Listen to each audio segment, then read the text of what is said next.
Hello everyone, welcome to অবকাশে দেবযানী। আমি দেবযানী। আর এখন একটু রেডি হয়ে নিলাম। এখন বাজে ওটা জানো রাত্রি 10:30। আমাদের পাড়াতে একটা নেমন্তন্ন আছে কালী পুজোর। তো যেদিনকে আমাকে নিয়ে বেরোনোর হয় ঠিক সেদিনকে আমার হাজব্যান্ডের চারটি কাজকর্মগুলো পড়ে। তো সেই আসলো এই 9:30টার সময়, এসে এখন সেই দুপুরে বেরিয়েছে আর এই ঘরে ঢুকলো, চা খেলো, তারপর বাথরুমে গেছে। বললো, আনলাম যে তুমি ড্রেস করে আছো যেখানে, চলো বেরিয়ে পড়ি। বলে না, আমার ভাল লাগছে না, গরম লাগছে। স্নানটা সেরে নিল। একটা ভ্যাপসা গরম, বৃষ্টিটা থেমে আছে কিন্তু একটা বাজে গরম।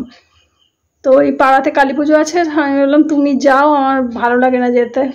তো বলেন না চলো।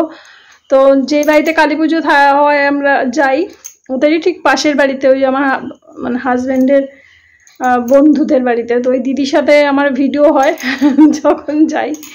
তো ওই বলে আমাদের তো আসতে পারো না, আর আমার তো সময় হয় না, ওই করে আর যাওয়া হয় না। কাছেই থাকি কিন্তু যাওয়া হয় না।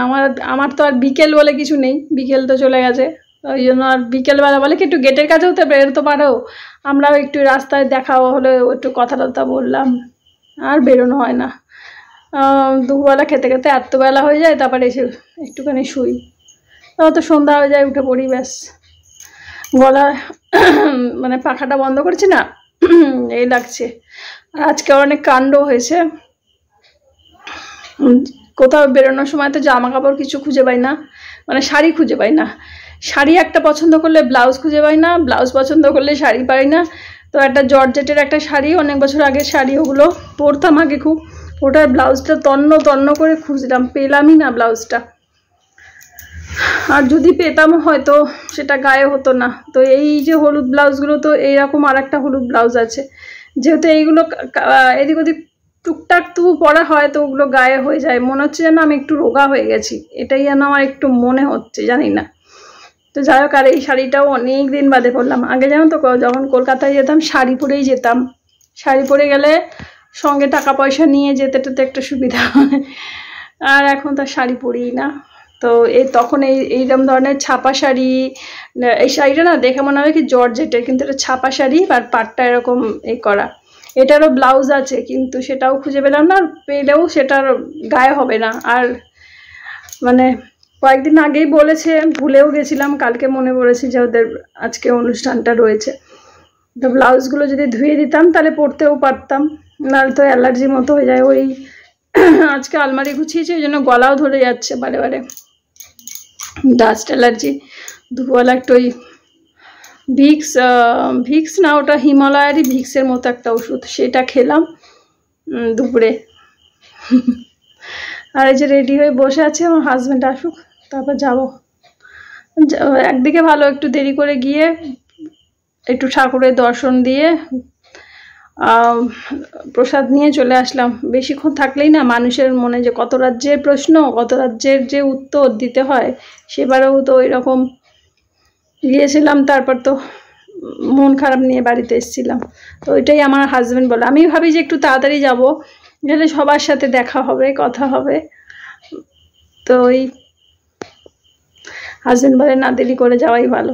আর কালী পুজো তো রাতেই হয়, সেটাই, রাতে কালী পুজো হবে।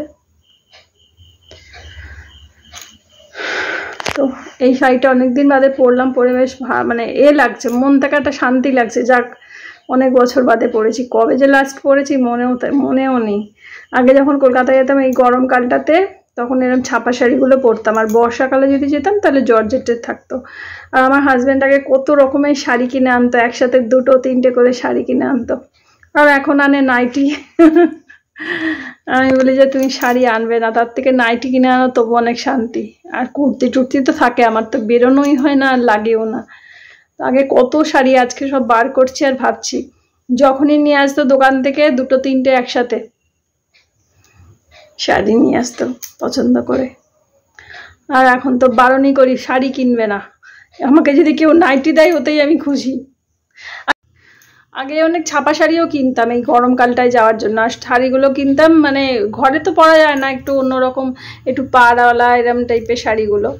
তো একটু বাইরে টাইরে গেলে রোদের মধ্যে বেরোলে টেরোলে পরা যায়, তো সেই জন্য। তো শাড়িটা দাঁড়াও দেখাই, একটু কী করে দেখাবো।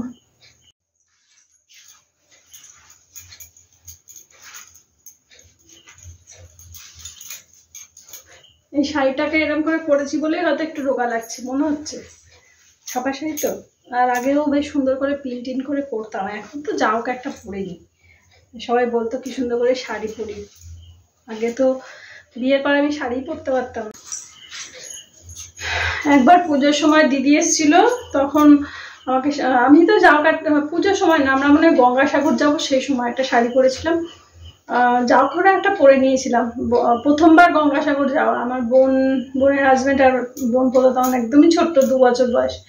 তখন দিদি ওরাও এসেছিল, ওরা তখন তো মেয়েদেরও বিয়ে হয়নি, তখন সবাই মিলে গিয়েছিলাম গঙ্গাসাগর। আর যাও করে একটা শাড়ি পরেছি, দিদি আবার কি সুন্দর পরিয়ে দিল শাড়িটা। বাহ বেশ ভালো, তো তারপর থেকে নিজেই শিখে গেছি।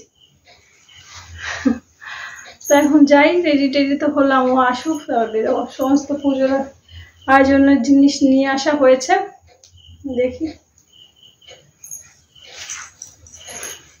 বেরোবো। পাখাটা চালিয়ে একটু বসি।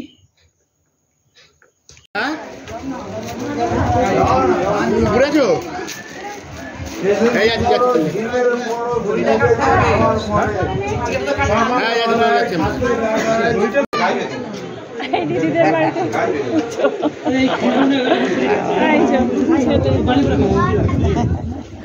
ওর জন্যই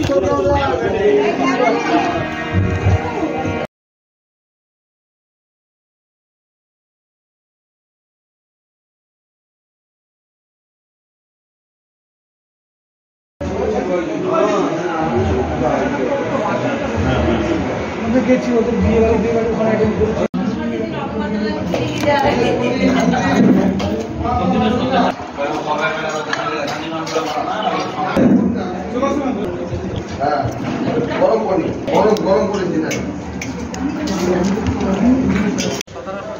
সপরিবার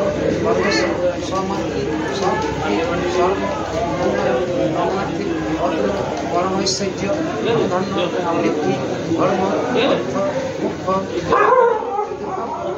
মুক্তি সর্ব শত্রুভয় সর্বশত্রু উপশমানার্থে শত্রুনাম বিনাশায় মিত্রাণাম মুদ্রায় চ বহুদশ খণ্ডনায় সর্ব।